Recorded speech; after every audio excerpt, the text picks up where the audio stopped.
IPL 2024 షెడ్యూల్లో 2 మ్యాచ్ల తేదీలు మారాయని బీసీసీఐ వెల్లడించింది.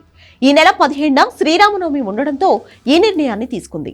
అంతకుముందు ప్రకటించిన షెడ్యూల్ ప్రకారం ఏప్రిల్ 16న అహ్మదాబాద్ వేదికగా Gujarat Titans versus Delhi Capitals, April 17న ఈడెన్ గార్డెన్స్ వేదికగా Kolkata Knight Riders versus Rajasthan Royals మ్యాచ్లు జరగాల్సి ఉంది. కానీ కోల్కతా మ్యాచ్ కు కావలసినంత భద్రత కల్పించలేమని బెంగాల్ క్రికెట్ సంఘంకు పోలీసులు తెలియజేశారు.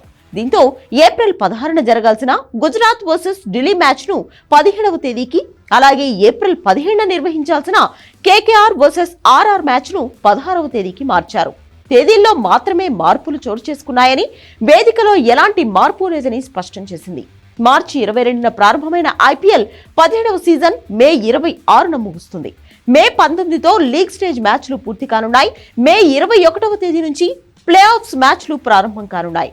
అహ్మదాబాద్ వేదికగా మే 21న క్వాలిఫైయర్ 1 జరుగుతుంది. ఆ మరుసటి రోజు అదే వేదికగా ఎలిమినేటర్ మ్యాచ్ జరగనుంది.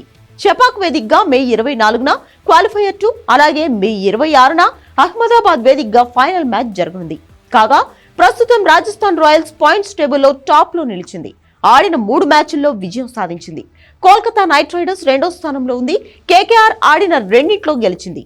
అయితే ఇవాళ చిన్నస్వామి స్టేడియంలో ఆర్సీబీతో లక్నో సూపర్ జైంట్స్ తలపడనుంది. బెంగళూరు 3 మ్యాచ్ల్లో, లక్నో 2 మ్యాచ్ల్లో ఓ విజయం సాధించాయి.